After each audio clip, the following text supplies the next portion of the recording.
শ্রমশ্রীতে ব্যাপক সাড়া, দুদিনেই ভালো সাড়া শ্রমশ্রী প্রকল্পে ৩,০০০-এর বেশি আবেদন। এই পোর্টালে আবেদনের বিস্তারিত তথ্য জেলা শাসকদের কাছে পড়ে যায়। এরা রাজ্যে ফিরলে মাসে ৫,০০০ টাকা কাজের সুযোগ না পাওয়া পর্যন্ত তাদের এই প্রকল্পের সাড়া। আরো ডিটেল জানাবে, আরো বিস্তারিত জানবো। সোমরাজ রয়েছে আমার সঙ্গে। সোমরাজ, দেখো, তুমি জানো যে পরিযায়ী শ্রমিকদের জন্য রাজ্য সরকারের তরফে কর্মসূচি শুরু করা হয়েছে এবং শ্রমশ্রী যে প্রকল্প যা শুরু করা হয়েছে তা মুখ্যমন্ত্রী মমতা বন্দ্যোপাধ্যায় ঘোষণা করেছিলেন। গত দুদিন আগেই পরিযায়ী শ্রমিকদের জন্য শ্রমশ্রী প্রকল্পের পোর্টাল চালু করে দেওয়া হয়েছে। নবান্ন সূত্রে খবর, এখনো পর্যন্ত গত দুদিনে প্রায় ৩,০০০-এরও বেশি আবেদন জমা পড়েছে এই শ্রমশ্রী পোর্টালে, যাকে রাজ্য ইতিবাচক হিসেবেই দেখছে। এবং ইতিমধ্যেই রাজ্যের মুখ্য সচিব মনোজ পান্ত আজ বিভিন্ন জেলা শাসকদের সঙ্গে বৈঠক করেন। সেই বৈঠকে জেলা শাসকদের নির্দেশ দেওয়া হয়েছে যে শ্রম দপ্তরের কাছে যে আবেদনগুলি এসে পৌঁছাচ্ছে সেই আবেদনগুলির প্রেক্ষিতে প্রয়োজনীয় যাতে পদক্ষেপ নেওয়া হয় জেলা শাসকদের তরফে। বিশেষ করে যে পরিযায়ী শ্রমিকরা আবেদন করছেন তাদের সঙ্গে যোগাযোগ করে যাতে প্রয়োজনীয় সুবিধা দেওয়ার ব্যবস্থা করা যায়। বিশেষ করে তুমি জানো যে পরিযায়ী শ্রমিকরা যখন এই কর্মসূচির অধীনে ফিরে আসবেন তাদের এককালীন ৫,০০০ টাকা এবং তারপর মাসে মাসে ৫,০০০ টাকা করে দেওয়ার ঘোষণা মুখ্যমন্ত্রী মমতা বন্দ্যোপাধ্যায় করেছেন। সর্বোচ্চ ১ বছর পর্যন্ত ৫,০০০ টাকা বা যতদিন না পর্যন্ত তিনি কাজের সুযোগ পাচ্ছেন। পাশাপাশি রাজ্য সরকারের ১০০ দিনের যে কর্মশ্রী প্রকল্প, সেই কর্মশ্রী প্রকল্পেও তাদের কাজের সুবিধা দেওয়ার নির্দেশ দেওয়া হয়েছে। মূলত এই শ্রমশ্রী যে প্রকল্প, সেই প্রকল্পেই দুদিনেই ভালো সাড়া পাওয়ায় যথেষ্টই গোটা প্রকল্পটিকে ইতিবাচক হিসেবেই দেখছে রাজ্য এবং জেলা শাসকদের। এই নিয়ে আজ মুখ্য সচিব বৈঠক করেন, সেই বৈঠকে প্রয়োজনীয় পদক্ষেপের নির্দেশ দেওয়া হয়েছে। বেশ। বাংলার মন পেতে বাঙালি আবেগে শান, বর্ধমানের সভা থেকে মমতা বন্দ্যোপাধ্যায়ের সুর সপ্তমে। বাংলা সংস্কৃতিকে যতই হিংসা করো কিচ্ছু লাভ নেই। ভাষা সন্ত্রাস মানব না, বাংলার অসম্মান মানব না, বাংলার অপমান মানব না। ২৬শে বিধানসভা ভোট, বাংলার মন পেতে ফের বাঙালি আবেগে শান। মঙ্গলবার বর্ধমানের সভা থেকে মমতা বন্দ্যোপাধ্যায়ের মুখে বাঙালি জাত্যাভিমানের কথা।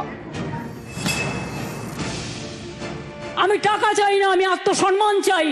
বাংলা মায়ের সম্মানে আঘাত করলে আমার গায়ে আঘাত লাগে। এটা আমার মাটির শক্তি, এটা আমার মায়ের শক্তি, এটা আমার বাংলার সংস্কৃতি, এটা আমার বাংলার মেধা, এটা আমার বাংলার সম্প্রীতি।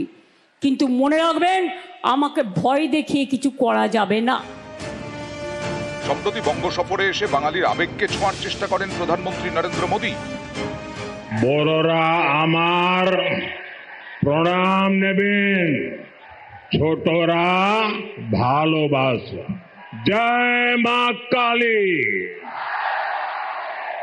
জয় মা দুর্গা। এদিন নাম না করে পাল্টা সুর চড়ান মমতা বন্দ্যোপাধ্যায়। আগে বলতে মমতা জি তো দুর্গা পূজা করনে নেই দেতা, এখন দেখছে কোনো লাভ নেই। এখন বলছে জয় মা দুর্গা, কারণ ভোট আসছে, ভোট পাখি। ওদের ধর্ম একটাই, মন গড়া হিন্দু ধর্ম ওদের একটাই। ওরা নিজেরা তৈরি করেছে একটা, সেটাকে সবার উপর চাপিয়ে দেবে। বাংলা তার নিজস্বতায় সমৃদ্ধ এগিয়ে যাবে। আমি এটা এক্সপেক্ট করি না প্রাইম মিনিস্টারের কাছ থেকে। আমি তার চেয়ারকে সম্মান করি, কিন্তু আমি যেমন তার চেয়ারকে সম্মান করি, তারও উচিত আমাদের চেয়ারগুলোকে সম্মান করা। কেন বলবেন বাংলায় সব চোর তাই আমি টাকা বন্ধ করেছি? উত্তরপ্রদেশ সবচেয়ে বড় চোর, মহারাষ্ট্রের আপনার ডাবল ইঞ্জিন সবচেয়ে বড় চোর। বাংলাকে অসম্মান করার জন্য কটা টিম পাঠিয়েছিলেন? ১৮৬টা টিম পাঠিয়েছিল। Can you imagine? সব প্রশ্নের উত্তর দেওয়ার পরেও আপনারা নাম্বার কাটছেন আর বাংলাকে চোর বলছেন। বারে বারে আসবে আর বলবে বাংলায় নাকি সব বাংলাদেশিরা থাকে। তাহলে আমাদের পাশে বাংলাদেশ তো আমরা তৈরি করিনি। আমাদের ভাষা যদি এক হয় আমরা কি করতে পারি? বাংলা ভাষায় কথা বললেই কাজ করতে দেবে না, বাংলা ভাষায় কথা বললেই ছাত্রছাত্রীদের পড়তে দেবে না। বাংলা ভাষা তো বলবোই, বাংলা ভাষা বাংলাকে সহ্যই করতে পারে না। বাংলা দেখলেই তরবর করে জ্বলে।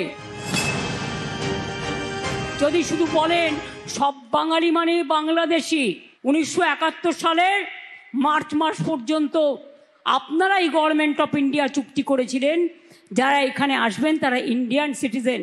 আমার জয় বাংলা স্লোগানই আজকে সবার স্লোগান। তার কারণ বাংলাকে সম্মান জানিয়ে আমরা জয় বাংলা একবার নয় 1000 বার বলবো, লক্ষ বার বলবো, বজ্র কণ্ঠে বলবো। বাংলার বাইরে বাঙালির হেনস্থা, বাংলাদেশি বলে দাগিয়ে দেওয়ার চেষ্টা। প্রতিবাদে পথে নেমেছেন মমতা বন্দ্যোপাধ্যায়, বুঝিয়ে দিয়েছেন 26-এর লড়াইয়ে বাঙালির যাত্রাভিমানী তার মন্ত্র। এদিন বর্ধমানের সভা থেকেও সেই আবেগেই শান দিলেন মমতা বন্দ্যোপাধ্যায়। নিউজ 18 বাংলা। বসিরহাট ব্লকের কচুয়ায় তুমুল উত্তেজনা, তৃণমূল সিপিআইএম হাতাহাতি ধাক্কাধাক্কি, আমাদের পাড়া আমাদের সমাধান ক্যাম্পেই হাতাহাতি, ক্যাম্পের সভাপতি মনোনয়ন নিয়ে গন্ডগোল।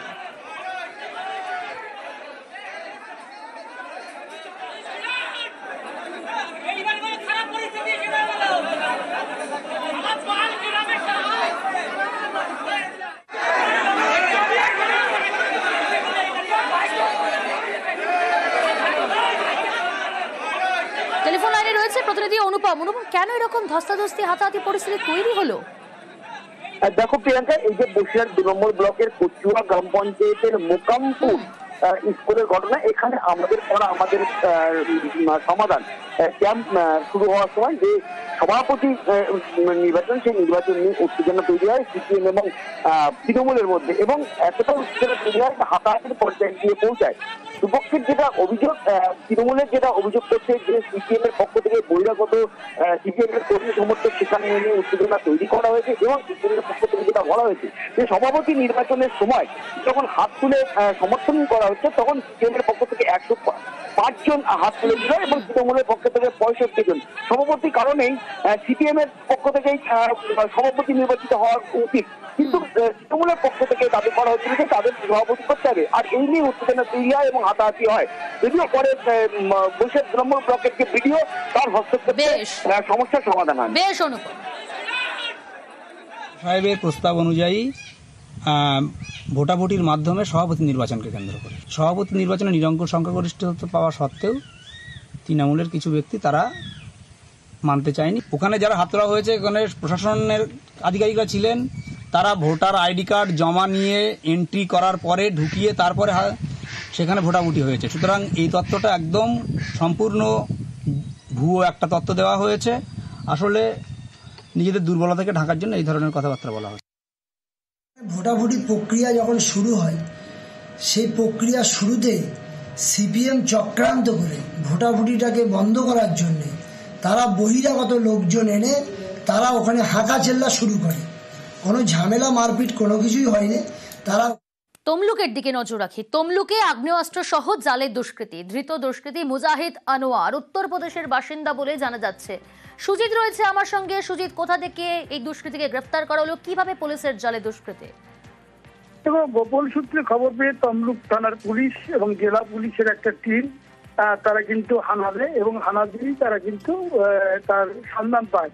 এবং যেটা জানা গেছে, একেবারে তমলুক শহরেই একজনের বাড়িতেই ছিল, এবং 9mm পিস্তল, কার্তুজ সবকিছু উদ্ধার হয়েছে। পুলিশ এই অভিযান চালিয়েছে গোপন সূত্রে খবর পেয়ে প্রিয়াঙ্কা, এবং শেষমেশ এই যে খবর সেটা যে ঠিক ছিল সেটা তারপরেই বোঝা গেছে। উত্তরপ্রদেশে বাসিন্দা ওই দুষ্কৃতীকে পিস্তল সমেত গ্রেফতার করেছে। 9mm পিস্তল, 2টি ম্যাগাজিন, 12 রাউন্ড গুলি এগুলোই ছিল। এবং তার যে 9 নম্বর ওয়ার্ডে যেখানে বাসিন্দা যে বাড়িতে, সেখানেই যে তাকেও জিজ্ঞাসাবাদ করছে পুলিশ, এবং সেখানেই ভাড়া নিয়ে থাকতো মুজাহিদ, এবং তার কথাবার্তা পুলিশের সন্দেহজনক লাগায় তাকে তল্লাশিও চালায়। ওর দেখা যায় 9mm পিস্তল এবং ম্যাগাজিন, 12 রাউন্ড গুলিও উদ্ধার হয়েছে।